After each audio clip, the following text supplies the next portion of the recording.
But एवं अस्त गछर नियारा बाहाघर but और अस्त गछर नियारा बाहाघर स्थानीय प्रेम पहाड़ में देखा मिली।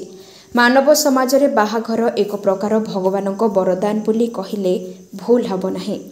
हिंदू संप्रदाय हिसाब से बट एवं अस्त गछ को पुराण शास्त्र अनुजाई लक्ष्मी नारायण बोली वर्णित होछि। बट होउछंती देव एवं अस्त गछ होउछंती देवी। बट गछर पितामाता रूपे बाहाघर करिवार सुवर्ण सुजोग पाइथिले रायगढ़ सहरर जने विशिष्ट व्यवसायी वीर श्रवणम एवं तांको पत्नी। सेबळी अस्त गछर पितामाता हेथिले वीर बाबूको झियो एवं तांको ज्वाई। अस्त गछर अर्थात कन्याको पिता और माता होई एही पावन पवित्र कार्य संपादन करछंती। एही सौभाग्य अर्जन भाग्य थिले मिले बोली बुद्धिजीवी मत देइछंती। पारंपरिक रीतिनीति एवं वैदिक ब्राह्मण मानक वेद पाठ उच्चारण द्वारा विवाह कार्य संपन्न होइथिला। विज्ञान दृष्टि बट और अस्त गछ परिवेश और वायु शुद्ध हेबा सह एही दुईटी गछ अधिक वर्ष पर्यंत बंची रही थाए पृथ्वी पृष्ठरे।